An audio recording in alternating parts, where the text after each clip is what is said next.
सभी भक्तों को प्रणाम। आज के इस गीता सत्र में आप सभी का स्वागत है। अभी हम लास्ट सत्र में हमने चौथा अध्याय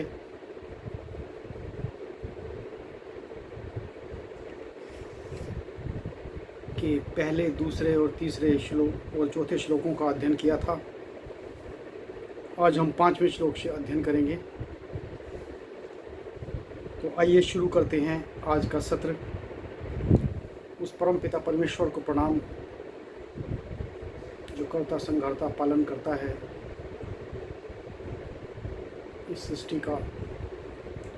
जो साधु संतों, गुरुओं, महर्षियों, ऋषियों को प्रणाम जिनकी वजह से भारतवर्ष जाना जाता है,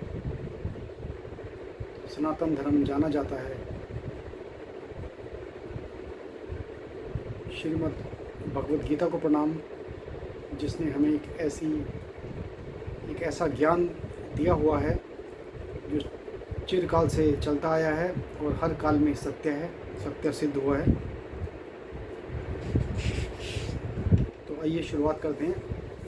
मंगलम भगवान विष्णु, मंगलम गरुड़ध्वज, मंगलम पुंडरीकाक्ष, मंगलाय तनोहरि, सर्वमंगल मांगल्ये शिवे सर्वार्थ साधिके, शरण्ये त्र्यंबके गौरी नारायणी नमस्तुते। अभी तक आपने देखा कि अर्जुन को कृष्ण ने बताया कि गीता का ज्ञान तुम पहली बार नहीं सुन रहे हो। इससे पहले भी मैं ये गीता का ज्ञान दे चुका हूँ। पहले सूर्य देव को दिया, फिर मनु को दिया और मनु से इक्ष्वाकु के पास आया और इक्ष्वाकु से राजर्षियों को भी गया है। अभी अर्जुन चौथे श्लोक में पूछते हैं, प्रभु मैं ये कैसे मान लूँ कि जो ज्ञान आप बता रहे हैं, आपने दिया है, वो इतने हजारों सालों पहले आपने दिया है। आप तो इतना अभी पृथ्वी पर जन्म लिया है, आपने तो अभी आए हैं 84 ईयर्स पहले। इससे पहले का मैं कैसे मान लूँ? और ये बहुत स्वाभाविक बात है। कोई कहता है कि 500 साल पहले मैंने ये किया था। भाई आपकी एज तो इतनी है, तो कितने साल पहले कैसे कर दिया? ये एक स्वाभाविक प्रश्न है। और शायद अर्जुन और कृष्ण एक दूसरे को अच्छी तरह समझते थे, लेकिन अर्जुन ने ये प्रश्न हम श्रोताओं की तरफ से पूछा है क्योंकि किसी के मन में भी ये शंका आ सकती है। तो आइए इस 5वें श्लोक में भगवान क्या उत्तर दे रहे हैं, क्या बताया है वो देखते हैं। श्री भगवान उवाच, बहुनी में व्यतीतानि जन्मानि तव चार्जुन, तन्यहं वेद सर्वाणि न तो वित्थ परंतपः। तो बहुनी मतलब अनेक, व्यतीतानि मतलब बीत चुके हैं, जन्मानि व्यतीतानि जन्मानि, ये तो मैं जानता हूँ, और वित्थ जानते हो, परंतप वही शत्रुओं का दमन करने वाले। तो श्री भगवान ने कहा, तुम्हारे तथा मेरे अनेक जन्म हो चुके हैं, मुझे तो उन सब का स्मरण है, किंतु हे परंतप तुम्हें उनका स्मरण नहीं रह सकता है। अभी वर्ल्ड में, इस पूरे संसार में टेक्नोलॉजी कितनी आगे हो गई हो, कितना ही साइंस ने रिसर्च कर लियो, कितनी एआई, कितनी हम मिलियंस ऑफ सर्वर लगा लें, कोई जान नहीं सकता कि वो पिछले जन्म में क्या था या आगे जन्म में क्या होने वाला है। यह बात कृष्ण ने अर्जुन को साफ साफ बताया कि मेरे तो तुम्हारे भी बहुत जन्म हो चुके हैं और मेरे भी जन्म हो चुके हैं, लेकिन मुझे तो सारे स्मरण हैं, सबके जन्म स्मरण हैं, लेकिन तुम्हें नहीं याद है। अब भगवान तो भगवान है, उनको तो सब याद रहेगा ही। एक कण भी, एक पत्ता भी हिलेगा, हजारों साल से जितने पत्ते हिल रहे हैं वो सब भी याद हैं। तो अभी इसके बारे में कुछ चर्चा करते हैं। तो इसका तात्पर्य में कहा गया है कि ब्रह्म संहिता में 5.33 हमें भगवान के अनेकानेक अवतारों की सूचना प्राप्त होती है। उसमें कहा गया है, क्या कहा है? अद्वैतम अच्युत्यम अनादिमन अनंत रूपमाद्यम पुराण पुरुषम नवयौवनम च वेदेषु दुर्लभम अदुर्लभम आत्मभक्तो गोविंदम आदिपुरुषम तमहम भजामि। मैं उन आदि पुरुष श्री भगवान गोविंद की पूजा करता हूँ जो अद्वैत, अच्युत तथा अनादि हैं। यद्यपि अनंत रूपों में उनका विस्तार है, किंतु तो भी वे आद्य, पुरातन तथा नित्य नवयौवन युक्त रहते हैं। श्री भगवान के ऐसे सच्चिदानंद रूप को प्राय श्रेष्ठ वैदिक विद्वान जानते हैं, किंतु विशुद्ध अन्य भक्तों को तो उनके दर्शन नित्य ही होते रहते हैं। और अभी मैंने 5.33 की बात की, 5.39 में भी क्या कहा है? रामादिमूर्तिषु कलानियमेन तिष्ठन् नाना अवतारम करोद भुवनेषु किंतु कृष्ण स्वम स्वभवत परमः पुमान्यो गोविंदम आदिपुरुषम तमहम भजामि। मैं उन श्री भगवान गोविंद की पूजा करता हूँ जो राम, नृसिंह आदि अवतारों तथा अंशावतारों में नित्य स्थित रहते हुए भी कृष्ण नाम से विख्यात आदि पुरुष हैं और जो स्वयं भी अवतरित होते हैं।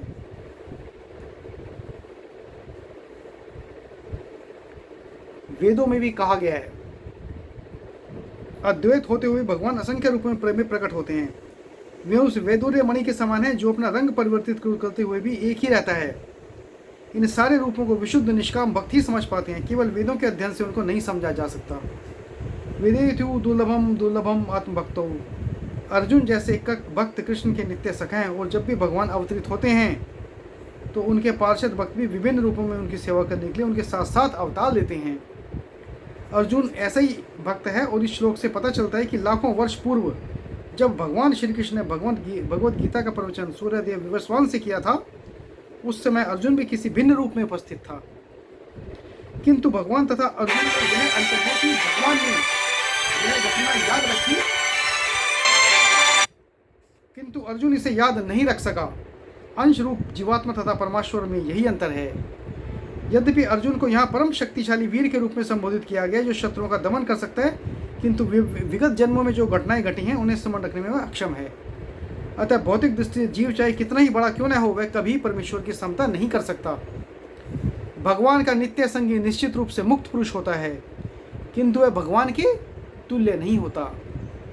ब्रह्म संहिता में भगवान को अच्युत कहा गया, जिसका अर्थ है कि वे भौतिक संपर्क में रहते हुए भी अपने को नहीं भूलते। अच्युत मतलब च्युत नहीं होते, जो अपनी बात से पीछे नहीं हटते, जो कहा है उसके ऊपर जो अटल धर्म है उससे पीछे नहीं हटते। अतः भगवान तथा जीव कभी भी सभी तरह से एक समान नहीं हो सकते, भले ही जीव अर्जुन के समान मुक्त पुरुष क्यों न हो। यद्यपि अर्जुन भगवान का भक्त है, किंतु कभी कभी वह भी भगवान की प्रकृति को भूल जाता है, किंतु देवी कृपा से भक्त तुरंत भगवान की अच्युत स्थिति को समझ जाता है, जबकि अभक्त या असुर इस दिव्य प्रकृति को नहीं समझ पाता। फल स्वरूप गीता के विवरण आसुरी मस्तिष्कों में नहीं चढ़ पाते। कृष्ण को लाखों वर्ष पूर्व संपन्न कार्यों की स्मृति बनी हुई है, किंतु अर्जुन को स्मरण नहीं है। यद्यपि अर्जुन तथा कृष्ण दोनों ही शाश्वत स्वभाव के हैं, यहाँ पर हमें यह भी देखने को मिलता है कि शरीर परिवर्तन के साथ साथ जीवात्मा सब कुछ भूल जाता है, किंतु कृष्ण सब स्मरण रखते हैं, क्योंकि वे अपने सच्चिदानंद शरीर को बदलते नहीं। वे अद्वैत हैं, जिसका अर्थ है कि उनके तथा शरीर तथा उनकी आत्मा में कोई अंतर नहीं है। तो शरीर और आत्मा एक ही है। उनके से संबंधित हर वस्तु आत्मा है, जबकि बद्ध जीव अपने शरीर से भिन्न होता है।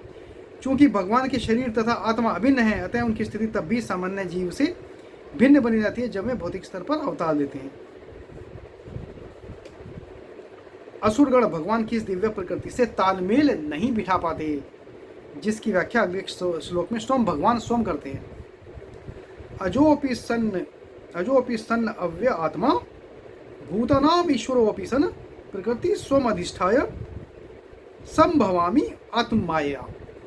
तो इसमें इसका अर्थ क्या है कि अव्य अविनाशी, भूतानाम मतलब जन्म लेने वालों के ईश्वर, प्रकृति दिव्य रूप में स्वाम अधिष्ठाय इस तरह स्थित संभवामि मैं अवतार लेता हूँ आत्ममाया अपनी अंतरंग शक्ति से।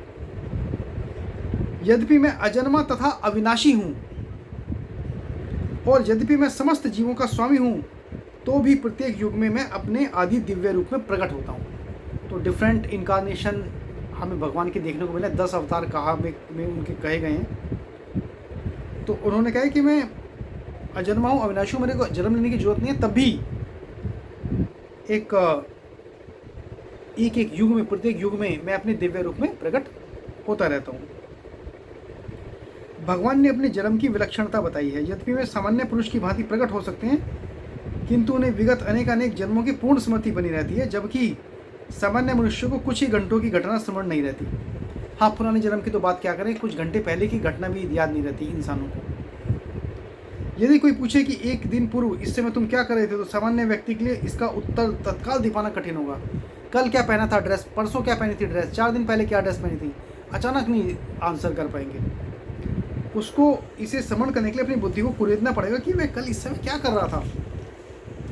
फिर भी लोग प्राय अपने को ईश्वर या कृष्ण घोषित करते रहते हैं। मनुष्यों को ऐसी निरर्थक घोषणाओं से भ्रमित नहीं होना चाहिए। अब भगवान दोबारा अपनी प्रकृति या स्वरूप की व्याख्या करते हैं। दे मैनिफेस्ट हिमसेल्फ। प्रकृति का अर्थ स्वभाव तथा स्वरूप दोनों है। भगवान कहते हैं कि वे अपने ही शरीर में प्रकट होते हैं। वे सामान्य जीव की भांति शरीर परिवर्तन नहीं करते। इस जन्म में बद्ध जीव का एक प्रकार का शरीर हो सकता है, किंतु अगले जन्म में दूसरा शरीर रहता है। भौतिक जगत में जीव का कोई स्थायी शरीर नहीं है कि भाई आज इस शरीर, इस रूप, इस काया में जन्म ले तो हर बार वही काया मिलेगी, वही रूप मिलेगा, उसी कुल में जन्म होगा, ऐसा नहीं है। किंतु वह एक शरीर से दूसरे में देहांतरण करता रहता है। किंतु भगवान ऐसा नहीं करते। जब भी वे प्रकट होते हैं तो अपनी अंतरंग शक्ति से अपने में उसी आद्य शरीर में प्रकट होते हैं। दूसरे शब्दों में श्री कृष्ण इस जगत में अपने आदि शाश्वत स्वरूप में 2 भुजाओं में बांसुरी धारण किए अवतरित होते हैं। वे इस भौतिक जगत से निष्कलुषित रहकर अपने शाश्वत शरीर सहित प्रकट होते हैं।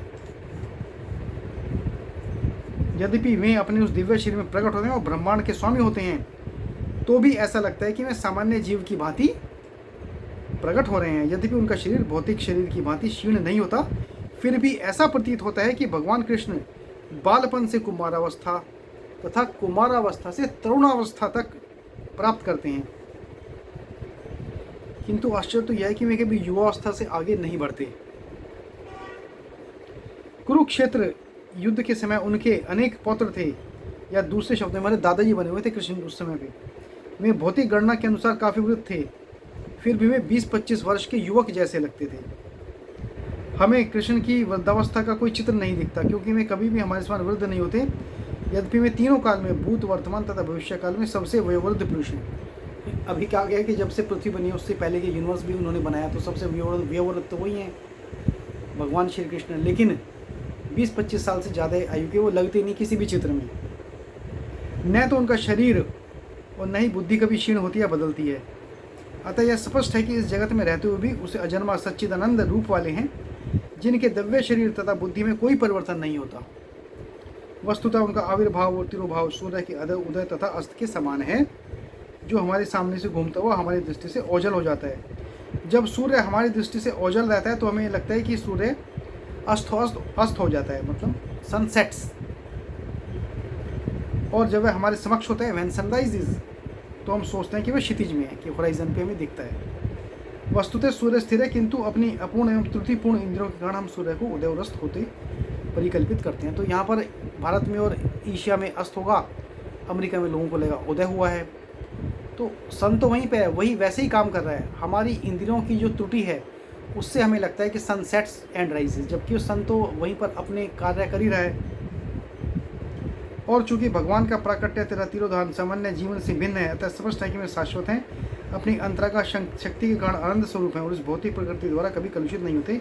वेदों द्वारा ये पुष्टि की जाती है कि भगवान अजन्मा होकर भी अनेक रूप में अवतरित होते रहते हैं। वैदिक साहित्यों से भी पुष्टि होती है कि यद्यपि भगवान जन्म लेते प्रतीत होते हैं, किंतु तो भी वे शरीर परिवर्तन नहीं करते। श्रीमद् भागवत में वे अपनी माता के समक्ष नारायण रूप में 4 भुजाओं तथा षड ऐश्वर्यों से युक्त होकर प्रकट होते हैं। उनका आद्य शाश्वत रूप में प्राकट्य उनकी अहेतु की कृपा है, जो जीवों को प्रदान की जाती है, जिससे वे भगवान में के यथा रूप में अपना ध्यान केंद्रित कर सकें, न कि निर्विशेषवादियों द्वारा मनोधर्म या कल्पनाओं पर आधारित रूप में। विश्वकोश के अनुसार माया या आत्ममाया शब्द भगवान की अहेतु की कृपा का सूचक है। भगवान अपने समस्त पूर्व आविर्भाव तिरोभाव से अवगत रहते हैं, किंतु सामान्य जीवों को जैसे ही नवीन शरीर प्राप्त होता है, वे अपने पूर्व विषय के शरीर में सब भूल जाते हैं। They forget everything. वे समस्त जीवों के स्वामी हैं, क्योंकि इस धरा पर रहते हुए वे आश्चर्यजनक तथा अति मानवीय लीलाएं करते हैं। अति मानवीय जो किसी मानव से लिए संभव नहीं है। अतः भगवान निरंतर वही परम सत्य रूप है और उनके स्वरूप तथा आत्मा में या उनके गुण तथा शरीर में कोई अंतर नहीं होता। अब यह प्रश्न किया जा सकता है कि इस संसार में भगवान क्यों आविर्भूत और तिरोभूत होते रहते हैं। अगले श्लोक में इसकी व्याख्या की गई। उनको ऐसे जन्म लेने की जरूरत क्यों पड़ती है, तो अभी क्यों, इसका पर्पज़ क्या है उनके बार बार अवतरित होने का। तो 7वें श्लोक में, चौथे श्लोक का 7वां श्लोक बहुत ही मशहूर बहुत ही फेमस श्लोक है। हमने महाभारत की सीरियल में भी इसे सुना है, 8वें श्लोक को भी सुना है। तो इसमें क्या, यदा यदा हि धर्मस्य ग्लानिर्भवते भारते अभ्युत्थानम् अधर्मस्य तदात्मानं च सृजाम्यहम्। तो यदा यदा, जब भी और जहाँ भी, निश्चय धर्मस्य ग्लानि, धर्म की हानि होती है, हे भरतवंशी, अभ्युत्थानम प्रधानता, अधर्मस्य अधर्म की, तदात्मानम उस समय अपने को सृजामी प्रकट करता हूँ मैं, तदात्मानम सृजाम्यहम्। हे भरतवंशी, जब भी और जहाँ भी धर्म का पतन होता है और अधर्म की प्रधानता होने लगती है, तब मैं अवतार देता हूँ। कितनी बड़ी बात की है इन्होंने यहाँ पर, कितनी महत्वपूर्ण बात कहा है। यहाँ पर सृजामी शब्द महत्वपूर्ण है। सृजामी सृष्टि के अर्थ में नहीं प्रयुक्त हो सकता, क्योंकि पिछले श्लोक के अनुसार भगवान के स्वरूप या शरीर की सृष्टि नहीं होती, क्योंकि उनके सारे स्वरूप शाश्वत रूप से विद्यमान रहने वाले हैं, एटर्नल, हमेशा रहने वाले हैं। अतः सृजामी का अर्थ है कि भगवान स्वयं यथा रूप में प्रकट होते हैं। तो भगवान के रूप तो बहुत पहले से ही थे, भगवान तो अपने यथा रूप में, अब इस रूप में आए, इस रूप में आए, इस रूप में आए, ऐसे प्रकट होते रहते हैं। यद्यपि भगवान कार्यक्रम अनुसार अर्थात ब्रह्मा के एक दिन में, 7वें मनु के 28वें युग में, द्वापर के अंत में प्रकट होते हैं, किंतु वे इस नियम का पालन करने के लिए बाध्य नहीं हैं, क्योंकि वे स्वेच्छा से कर्म करने के लिए स्वतंत्र हैं। अभी हर एक मनु होता है, उसके युग होते हैं। जब ऐसे 72 महायुग हो जाते हैं तो एक मनवंतर चेंज हो जाता है। तो कहा कि 7वें मनु के 28वें युग में जो द्वापर युग था, वहाँ भगवान ने जन्म लिया, लेकिन कोई कंपल्सरी नहीं है भगवान उसी टाइम पे जन्म लेंगे। भगवान अपनी स्वेच्छा से काम कार्य करते हैं, वो किसी के लिए किसी नियम से बंधे हुए नहीं हैं। अतः जब भी अधर्म की प्रधानता तथा धर्म का लोप होने लगता है, वे स्वेच्छा से प्रकट होते हैं। धर्म के नियम वेदों में दिए हुए हैं और इन नियमों के पालन में कोई त्रुटि आती है तो मनुष्य अधार्मिक हो जाता है। श्रीमद् भागवत में बताया गया कि ऐसे नियम भगवान के नियम हैं, केवल भगवान ही किसी धर्म की व्यवस्था कर सकते हैं। वेद भी मूलतः ब्रह्मा के हृदय में से भगवान द्वारा उच्चारित माने जाते हैं। अतः धर्म के नियम भगवान के प्रत्यक्ष आदेश हैं। धर्मम तु साक्षात भगवत प्रणीतम। भगवत गीता में आद्योपांत इन्हीं नियमों का संकेत है। वेदों का उद्देश्य परमेश्वर के आदेशानुसार ऐसे नियमों की स्थापना करना है, और गीता के अंत में भगवान स्वयं आदेश देते हैं कि सर्वोच्च धर्म उनकी ही शरण ग्रहण करता है। वैदिक नियम जीव को पूर्ण शरणागति की ओर अग्रसर कराने वाले हैं, और जब भी असुरों द्वारा इन नियमों में व्यवधान आता है तभी भगवान प्रकट होते हैं। श्रीमद् भागवत पुराण से हम जानते हैं कि बुद्ध कृष्ण के अवतार हैं, जिनका प्रादुर्भाव उस समय हुआ जब भौतिकतावाद का बोलबाला था और भौतिकतावादी लोग वेदों को प्रमाण बनाकर उसकी आड़ ले रहे थे। यद्यपि वेदों में विशिष्ट कारणों के लिए पशु बलि के विषय में कुछ सीमित विधान थे, किंतु आसुरी प्रवृत्ति वाले लोग वैदिक नियम का संदर्भ दिए बिना पशु बलि को अपनाए हुए थे। भगवान बुद्ध इस अनाचार को रोकने तथा अहिंसा के वैदिक नियमों की स्थापना करने के लिए अवतरित हुए। अतः भगवान के प्रत्येक अवतार का विशेष उद्देश्य होता है, और इन सब का वर्णन शास्त्रों में हुआ है। यह तथ्य नहीं है कि केवल भारत की धरती में भगवान अवतरित होते हैं, वे कहीं भी और किसी भी काल में इच्छा होने पर प्रकट हो सकते हैं। तो भारत में हम बताते हैं, लेकिन भगवान किसी नियम से फिर से बाध्य नहीं है। वे प्रत्येक अवतार लेने पर धर्म के विषय में उतना ही कहते हैं जितना कि उस परिस्थिति में जन समुदाय विशेष समझ सकता है। कोई मुश्किल भाषा नहीं कहते, कोई ऐसा कॉम्प्लेक्स सेंटेंस नहीं कहते, गूढ़ बातें होती हैं जो एक जन्म समुदाय समझ सकता है, लेकिन उद्देश्य एक ही रहता है लोगों को ईश भावना भक्ति करना तथा धार्मिक नियमों के प्रति आज्ञाकारी बनाना। कभी वे स्वयं प्रकट होते हैं तो कभी अपने प्रमाणिक प्रतिनिधि को या अपने पुत्र या दास के रूप में भेजते हैं या वेश बदलकर स्वयं ही प्रकट होते हैं। भगवत गीता के सिद्धांत अर्जुन से कहे गए थे, अतः वे किसी भी महापुरुष के प्रति हो सकते थे। क्योंकि अर्जुन संसार के अन्य भागों में सामान्य पुरुषों की अपेक्षा अधिक जागरूक था।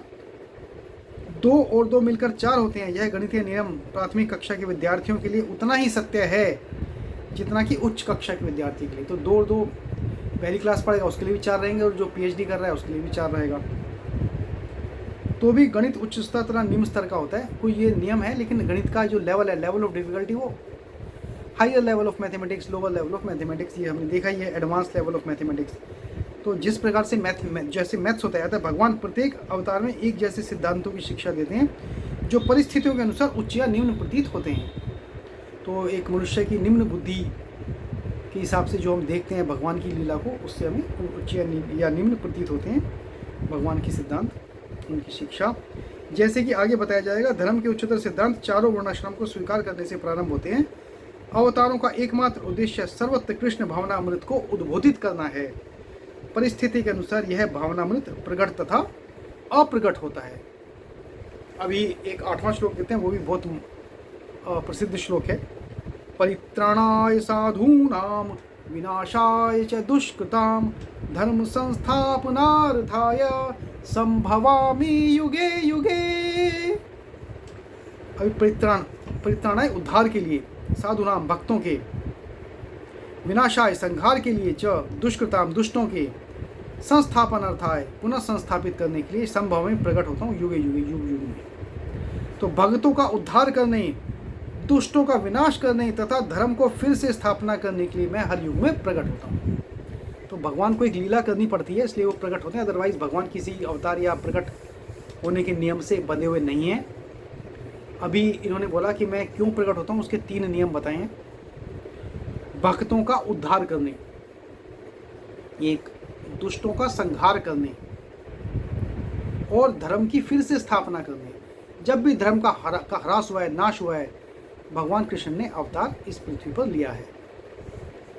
तो भगवान कृष्ण का अवतार लेने से सब चीज़ें सेट हो जाती हैं। दुष्टों का विनाश हो जाता है, भक्तों का उद्धार हो जाता है, और धर्म की स्थापना हो जाती है।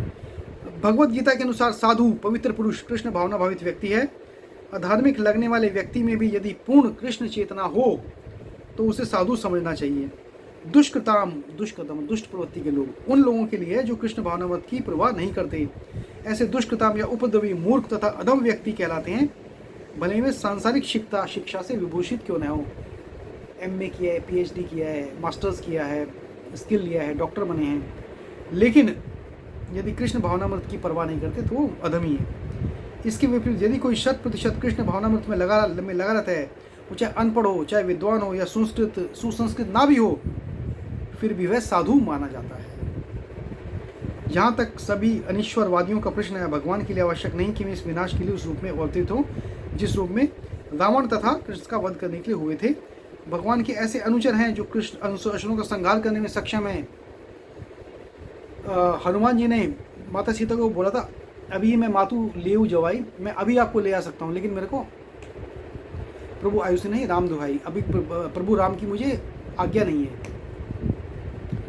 तो भगवान के जो सेवक हैं उनमें भी असुरों का संहार करने में सक्षम है, किंतु भगवान तो अपने उस निष्काम भक्तों को तुष्ट करने के लिए विशेष रूप से अवतार लेते हैं जो असुरों द्वारा नियंत्रित तंग किए जाते हैं। असुर भक्तों को तंग करता है, भले ही वह उसका सगा संबंधी क्यों न हो। यद्यपि अभी क्या है, हमने काफ़ी सारे एग्जाम्पल देखे हैं पुराने हमारे स्क्रिप्चर्स में कि जब प्रहलाद थे, उनका पिता हिरण्यकश्यप थे, तो भी अपने पिता द्वारा उत्पीड़ित थे। विभीषण अपने रावण के द्वारा उत्पीड़ित था।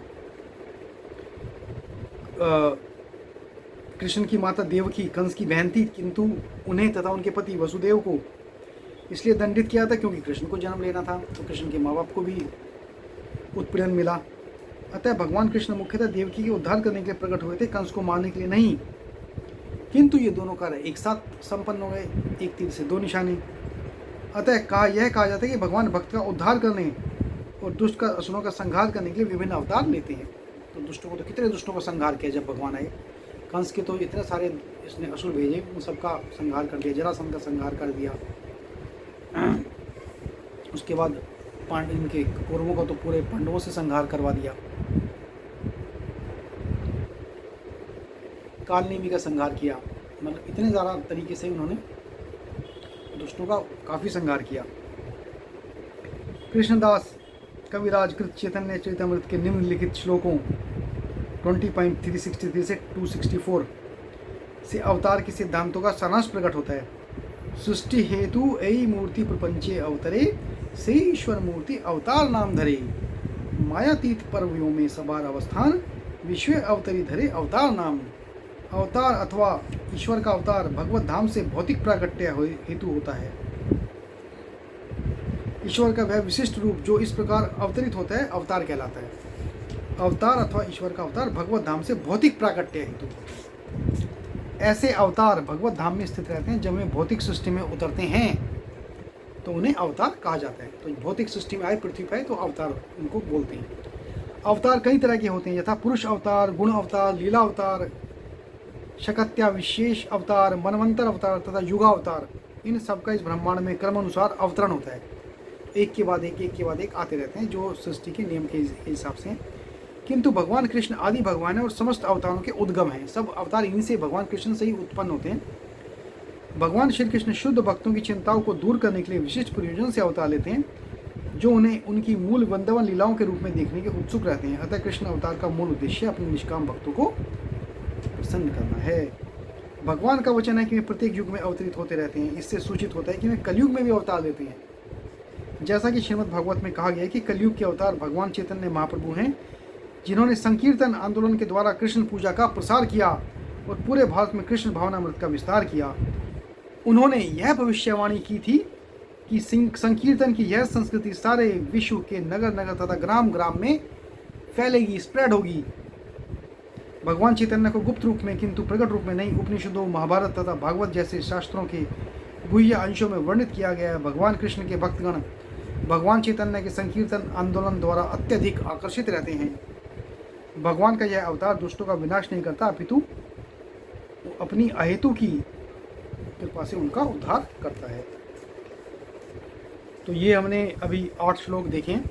अब मैं आपको एक स्टोरी भी बताऊंगा दम्भोद बहु की, और जिसका संबंध हम रेफरेंस लेंगे अभी 5वें श्लोक से। तो आइए पहले देखते हैं भगवान ने क्या कहा है और उसका तात्पर्य स्वामी रंगनाथ नंदन जी ने भगवत गीता के सार्वजनिक संदेश में क्या कहा है। तो इनको भी एक बार जान लेते हैं।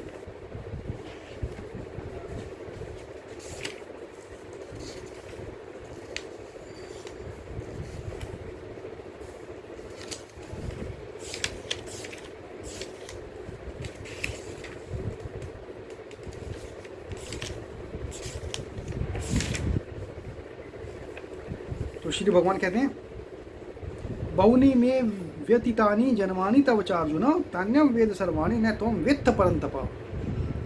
तो हे अर्जुन, मेरे और तुम्हारे अनेक जन्म हो चुके हैं और मैं उन सबको जानता हूँ, किंतु जबकि हे शत्रुओं को कष्टप्रद शत्रुओं का संहार करने वाले तुम नहीं जानते। तुम और मैं अनेक जन्मों से गुजर चुके हैं। बहुनानी में व्यतीतानि, मैं कई जन्म ले चुका हूँ और तुम भी। तुम केवल एक जीव या जीवात्मा हो और तुम केवल वर्तमान जन्म जानते हो, लेकिन मैं जानता हूँ कि मैं और तुम पहले कई बार जन्म ले चुके हैं। मैं उन सब जन्मों को जानता हूँ। यह पहला कथन है। कृष्ण ने बार बार कैसे जन्म लिया और उसका उद्देश्य क्या था, what is the purpose, what is the objective of taking incarnation. तो अगले 2 श्लोकों में वो बताते हैं। तो अजो अपि सन अव्यात्मा भूतानाम ईश्वरो अपि सन प्रकृति स्वमधिष्ठाय संभवाम आत्म माया। यद्यपि मैं जन्मा हूँ परिवर्तन विहीन सभी जीवों का स्वामी, फिर भी मेरी प्रकृति को अधीन करके अथवा दिव्य प्रकृति को मैं मेरी ही माया से जन्म लेता हूँ। यद्यपि मैं अज हूँ, अजन्मा और जन्म रहित।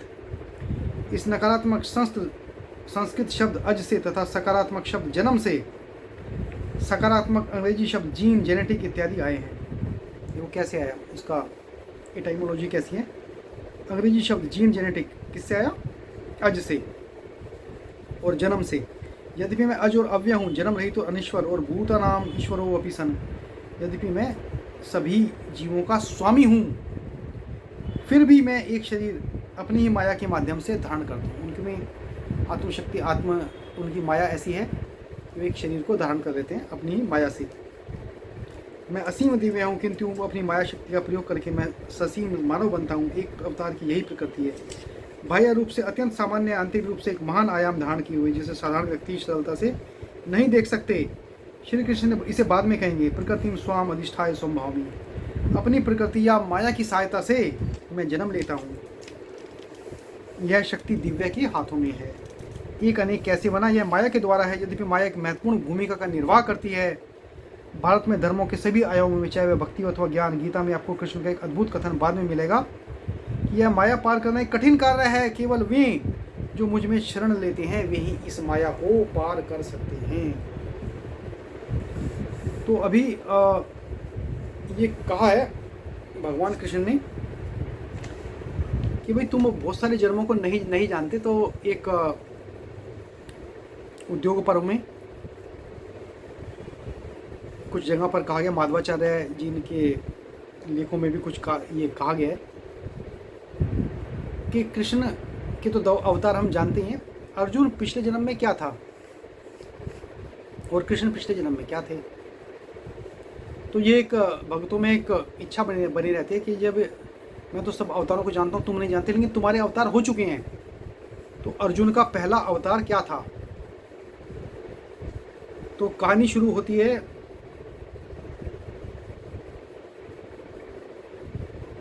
दंभोद्भव से। दंभोद्भव एक ऐसा असुर था जिसने पूरी पृथ्वी को परेशान कर रखा था।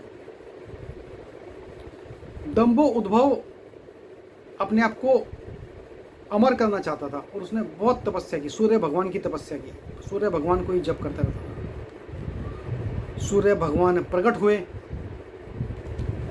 दंभोद्भव ने कहा कि भाई प्रभु, यदि मुझ पर आप प्रसन्न हैं और मेरी इतने सालों की तपस्या से प्रसन्न है तो मुझे अजर अमर रहने का वरदान दे दो। तो उसमें सूर्य भगवान ने कहा, नहीं, ये तो मेरी शक्ति में ही नहीं है। भगवान कृष्ण दे सकते हैं, विष्णु दे सकते हैं, मेरे शक्ति में नहीं है, कुछ और वरदान मान लो। तो इनकार कर दिया। तो उसने सोचा भाई, बहुत सोचा कि भाई चलो आप जो चीज़ आपके पास नहीं, जो आपके पास है मैक्सिमम वही दे दीजिए। तो मेरे को अजर अमर बनना है, तो एक काम कीजिए, मेरे को कोई मार ना पाए। तो भाई जो पृथ्वी पे मरेगा तो है ही, ये भी इस एक नियम है भगवान का। तो उसने बोला, अच्छा एक काम कीजिए, मेरे को 1000 कवच दे दो। कवच मतलब आर्मर। 1000 कवच दे दो जो मेरी बॉडी से लगे रहेंगे, और उन कवचों को, एक कवच को वही आदमी काट पाए जिसने 1000 साल तपस्या की है। पहली शर्त। और दूसरी शर्त, जैसी वो एक कवच को काटेगा, तो मेरे तो 1000 हैं, उस आदमी की या उस देव की, दानव की, कुछ कोई भी हो, उसकी तभी मृत्यु हो जाएगी। तो अब ये तो बिल्कुल ऐसी चीज़ है ना, इंसान को जो मारेगा, भगवान भी आएंगे तो भगवान मारेंगे, उसे एक कवच काटेंगे, फिर से उनकी भी मृत्यु हो जाएगी। तो उसने अपने दिमाग से सोच के, दंभो ने, ये उस असुर ने ये वरदान ले कि अब तो मैं अजर अमर जाऊंगा। मतलब बातों को घुमाया ऐसे कि भाई इस तरह का वरदान दे दो। तो सूर्य भगवान ने दे दिया वरदान, चलो तथास्तु। अब इस 1000 कवच के मिलने के बाद उसे सहस्त्र कवच भी कहते थे। तो जो सहस्त्र कवच था उसने पूरी पृथ्वी पे अधिकार कर लिया, क्योंकि जो भी राजा, किन्नर, देव जो भी उससे लड़ाई करता था तो लड़ाई नहीं कर पाता था, क्योंकि पहले तो उसको मारने के लिए 1000 साल की तपस्या चाहिए, फिर एक कवच कटेगा। सपोज 10 देवता भी तपस्या करते हैं तो 10,000 साल तक, तो 10 कवच कटेंगे उसको, तो 1000 थे। और जैसे ही वो देवता उसे मारेंगे, एक कवच काटेगा, उस देवता की मृत्यु हो जाएगी। तो पूरा पृथ्वी पर राज कर लिया और पूरा धर्म अधर्म का पूरा विनाश, धर्म का विनाश करके अधर्म स्थापित कर दिया। अब भगवान ने कहा कि जब अधर्म होगा, चाहे तुम कितना ही कुछ हो, शक्तिवान हो, कुछ भी हो, भगवान तो जन्म लेंगे। अभी भगवान उस समय थे, भगवान विष्णु ने कहा, सब देवता गए भगवान विष्णु के पास कि क्या करें इसका। तो विष्णु का देखो हमें ऐसा करना पड़ेगा, मुझे अवतार लेना पड़ेगा नर और नारायण के रूप में। तो नर का जो एक स्वरूप मैं बनाऊंगा और नारायण का स्वरूप बनाऊंगा, उसकी आत्मा एक ही रहेगी लेकिन शरीर दो होंगे। तो आदि आत्मा एक शरीर में, आदि आत्मा दूसरे शरीर में। तो आत्मा के साथ नर और नारायण हमेशा साथ रहेंगे। तो अच्छा भाई देखते हैं क्या है। तो पहले अभी प्लानिंग क्या बनाई, वो जो नर थे 1000 साल और नारायण ने 1000 साल तपस्या करी। नर लड़ने चले गए और कहा जाता है कि एक नर में तो भगवान थे और ये सहस्त्र कवच की उनके सामने क्या वैल्यू थी, क्या औकात थी। उन्हें घास के एक तिनके से ही उसको चीर दिया था कवच को। लेकिन अभी क्या है, इन दोनों ने पहले 1000 साल तपस्या की ताकि उसको जो श्राप की जो एक काट थी वो उनको प्राप्त हो जाए। और जब वो कवच कटा तो नर की मृत्यु होगी तभी, क्योंकि 1000 साल का तपस्या थी, एक कवच काट तो दिया, लेकिन जो कवच काटेगा उसकी मृत्यु हो जाएगी। अब नर तो मृत्यु हुआ, लेकिन नारायण तो उस समय 1000 साल की तपस्या कर रहे थे।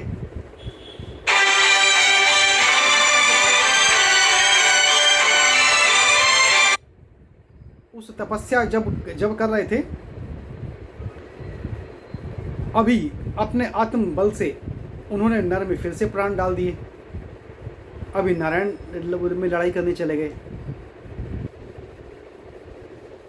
और नर फिर से तपस्या के लिए बैठ गए अगले 1000 साल के लिए। तो नारायण ने फिर से उसका दूसरा कवच काट दिया। जैसे ही दूसरा कवच काटा तो उनकी मृत्यु हुई और इतने में नर आ गए, उनके 1000 साल की तपस्या पूरी हुई। अभी नर फिर से में लड़ाई करने आ गए। नर ने अपनी तब में आत्मबल से, क्योंकि आत्मा एक ही थी, नारायण को जीवित कर दिया। तो ये आप देखेंगे कि 1000 कवच और 1000 साल, कम से कम 1 मिलियन ईयर्स, 10 लाख साल की तपस्या के बाद जिसमें इतना तपोबल होगा, वही इस असुर को हरा पाएगा। तो ऐसे हजार साल कर करके 999 कवच इन नर और नारायण ने काट दिए। अभी वो बिल्कुल घबरा गया दैत्य कि भाई ये तो बार बार आते हैं और आपस में एक दूसरे को जिंदा कर देते हैं। और अब वो मृत्यु से इतना घबराया कि वो भगवान सूर्य के पीछे जाके छुप गया। भगवान मैं आपका भक्त हूँ, मैं आपकी पूजा की, आपने ही मेरे को वरदान दिया, अब मेरी आप हेल्प करो, मेरे को बचाओ नर नारायण से।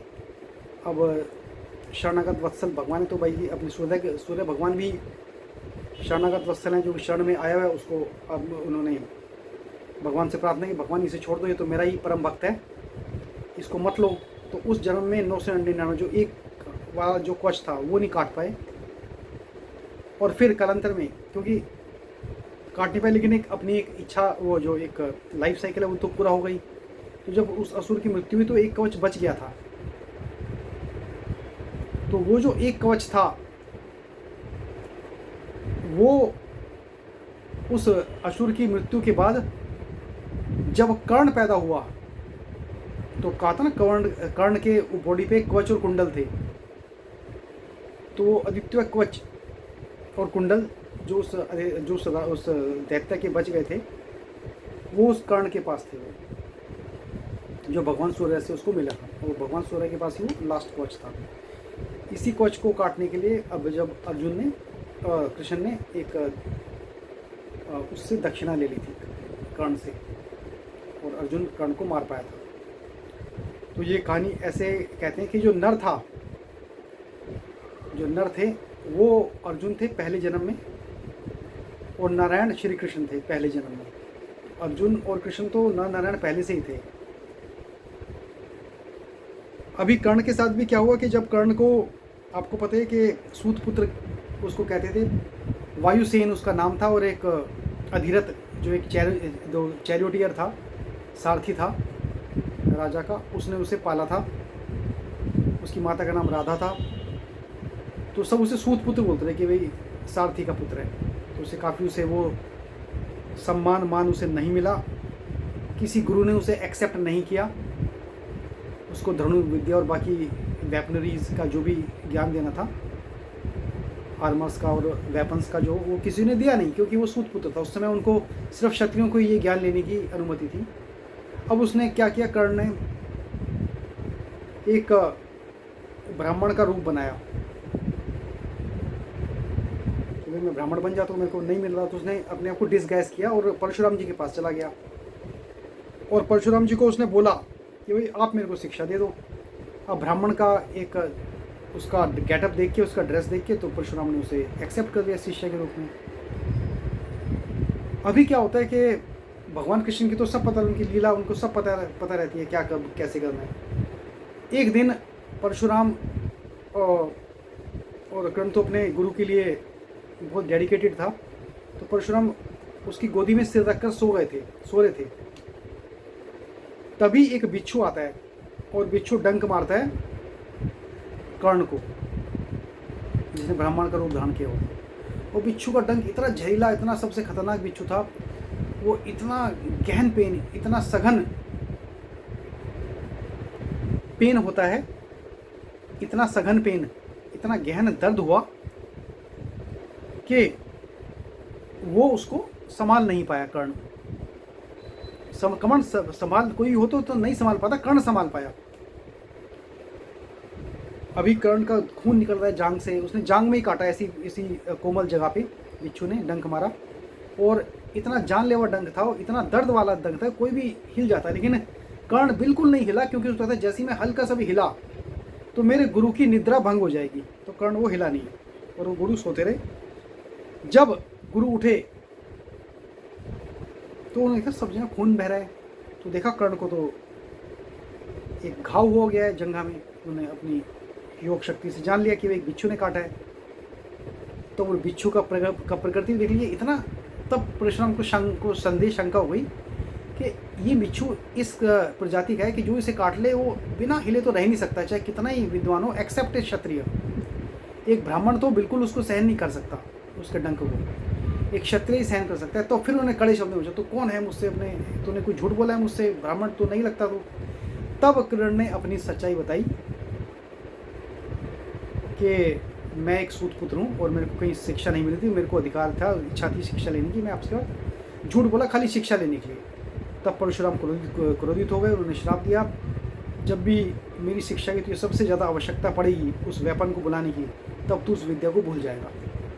और इस श्राप के कारण ही जब कर्ण का पहिया धंस जाता है और वो अपने, और अर्जुन उस पर वार कर रहा था, तो वो अपने वेपन्स को, दिव्य अस्त्रों को बुलाने की जो उसकी इच्छा थी, उससे दिव्य अस्त्रों को बुलाने की जो उसकी का था वो भूल गया था, उसे कुछ भी श्लोक याद नहीं रहा।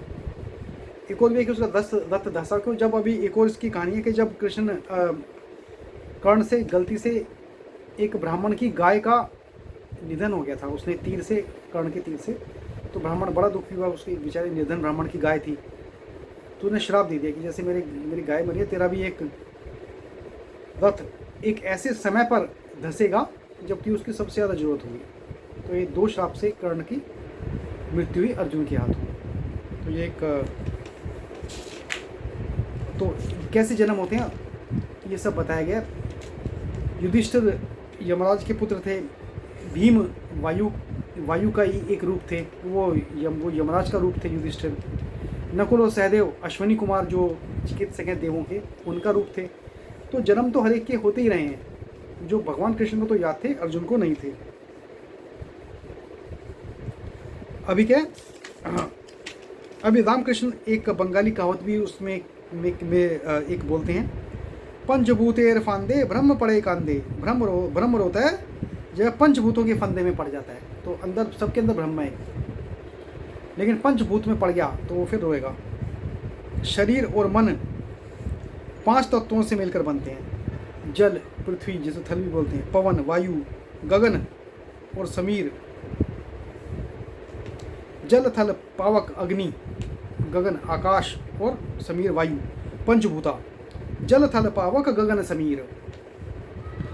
तब ब्रह्म एक चिड़िया के समान, एक कीट, एक मनुष्य आदि के समान व्यवहार करता है। ब्रह्म आप में और मुझ में होता है, यही भाषा है। भगवान बीड़ियों में आदमी है, आदमी बीड़ियों से जकड़ा हुआ भगवान है। जब भी माया चली जाती है, आप और मैं अपनी सत्य प्रकृति को जान लेते हैं। जब तक माया है तब हम हमारी सत्य प्रकृति को भूलकर कष्ट पाते हैं। तो अपने रियल को, रियल मी को भूल जाते हैं और कष्ट पाते हैं।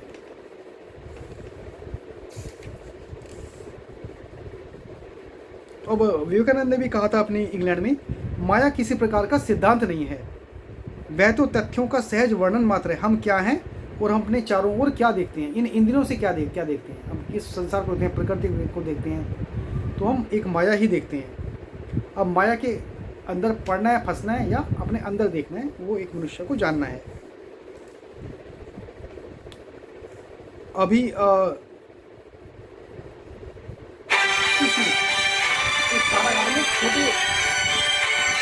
छोटे बालक के रूप में एक जन्म लेते हैं, लेकिन मेरे माता पिता को अपना सही रूप व्यक्त करते हैं। छोटा और बड़ा शब्द का, जहाँ तक दिव्या के अवतार का प्रश्न है, कोई अर्थ नहीं है।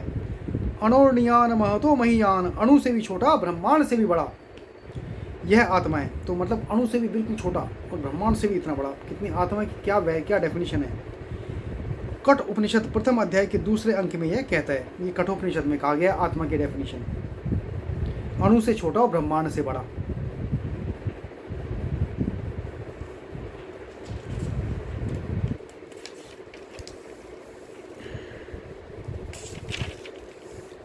अभी यदा यदा ही धर्मस्य ग्लानिर्भवति भारते अभ्युत्थानम् अधर्मस्य तदात्मानं सृजाम्यहम्। तो इसमें क्या, दिव्या के आगमन का यही उद्देश्य होता है, अन्य कोई शक्ति इस कार्य को नहीं कर सकती। यह एक प्रसिद्ध श्लोक है, हमारे आध्यात्मिक जिज्ञासुओं के द्वारा हजारों बार उद्धृत हुआ है। और 8वां श्लोक है, परित्राणाय साधूनाम विनाशाय दुष्कृताम धर्म संस्थापनार्थाय संभवामि युगे युगे। तो सदाचारियों की रक्षा के लिए, दुष्टों के विनाश के लिए और धर्म की स्थापना के लिए मैं प्रत्येक युग में आता हूँ। तो जो धर्म है, जो सद्गुण है, जो अच्छा और शुद्ध है, उसकी रक्षा के लिए आता हूँ। जो बुरा और दुष्ट है, उसका विनाश करने के लिए आता हूँ। एक बार नहीं बल्कि युगों युगों तक, जब भी आवश्यकता होती है, मैं उसकी पूर्ति के लिए आता हूँ। संसार का अच्छी स्थिति में पालन अवतार का एक महत्वपूर्ण उद्देश्य है।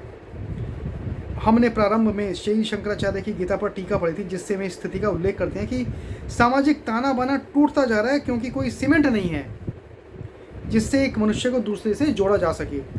इसलिए समाज विखंडित हो जाता है, हिंसा, अपराध, असंतोष संपूर्ण समाज में आ जाते हैं। उस स्थिति को बदलना होता है, we have to change that situation. कोई बुद्धिजीवी आता है, कोई राजनीतिक आता है, वो इसे नहीं कर सकता। कोई पादरी पुजारी नहीं कर सकता, कोई संसद, कोई काउंसिल, कोई सीनेट इसे नहीं कर सकती।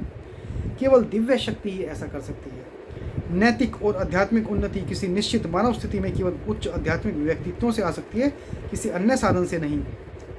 तो मैं शरीर धारण करता हूँ युगों युगों तक।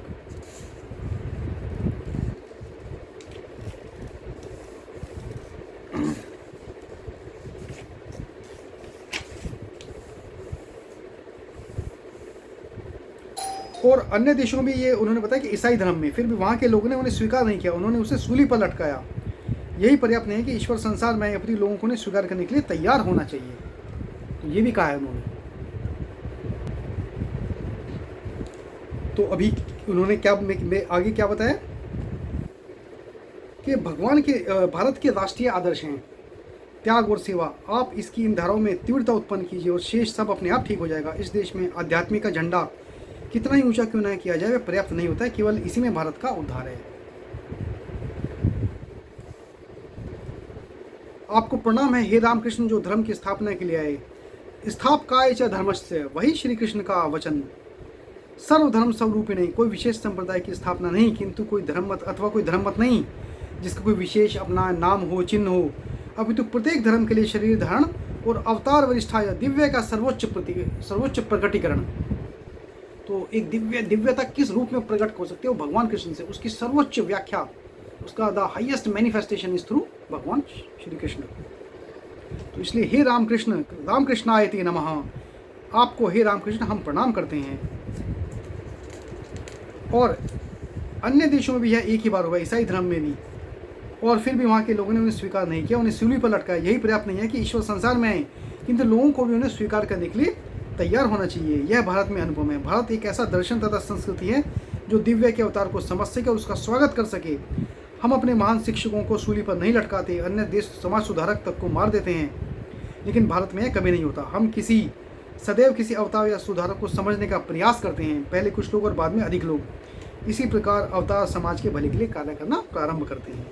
और इसी आधुनिक युग में केवल भारत के लिए नहीं अभी तो सभी देशों के लिए यही महान कार्य अब शांति और समृद्धपूर्वक चल रहा है।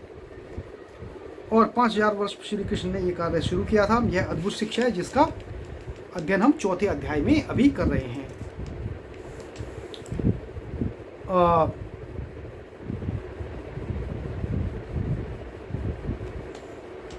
अभी जो भक्ति गतिशील है, क्योंकि इसमें एक उदाहरण के रूप में इसे प्रेरणा देने के लिए एक दिव्य व्यक्तित्व है, इसलिए हमारे अधिकांश भक्ति आंदोलन इन दिव्य अवतारों में केंद्रित हैं।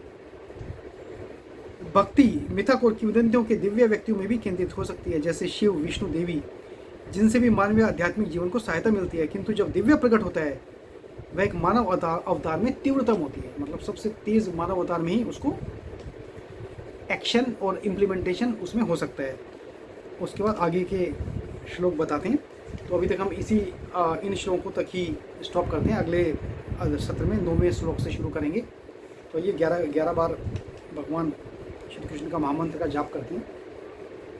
हरे कृष्णा कृष्ण कृष्णा हरे हरे, हरे राम राम राम हरे हरे, हरे कृष्णा कृष्ण कृष्णा हरे हरे, हरे राम राम राम हरे हरे, हरे कृष्णा कृष्ण कृष्णा हरे हरे, हरे राम राम राम हरे हरे, हरे कृष्णा कृष्ण कृष्णा हरे हरे, हरे राम राम राम हरे हरे, हरे कृष्णा कृष्ण कृष्णा हरे हरे, हरे राम राम राम हरे हरे, हरे कृष्णा कृष्ण कृष्णा हरे हरे, हरे राम राम राम हरे हरे, हरे कृष्णा कृष्ण कृष्णा हरे हरे, हरे राम राम राम हरे हरे, हरे कृष्णा कृष्ण कृष्णा हरे हरे, हरे राम राम राम हरे हरे, हरे कृष्णा कृष्ण कृष्णा हरे हरे, हरे राम राम राम हरे हरे, हरे कृष्णा कृष्ण कृष्णा हरे हरे, हरे राम राम राम हरे हरे, हरे कृष्णा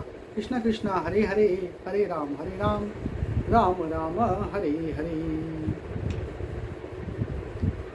तो सभी भक्तों को आह्वान, हम हर बृहस्पतिवार 7 से 8 बजे के बीच में ये गीता पाठ करते हैं। आज किसी कारणवश ये आधा घंटा लेट शुरू हुआ, 7:30 से 8:30 किया। अदरवाइज़ ग्रीन सिटी सूरत में 701 नंबर के फ्लैट में 7 से 8 बजे फिजिकल रूप में ऑफ साइट, और बाकी ऑनलाइन गूगल मीट पे भी आप इसको ज्वाइन कर सकते हैं। Krishna Geeta live YouTube channel है, उसमें भी सारे रिकॉर्डिंग्स जाते हैं, वो भी आप देख सकते हैं। तो इसके साथ ही आज का सत्र पूरा करते हैं। सभी को नमस्कार, सभी को प्रणाम।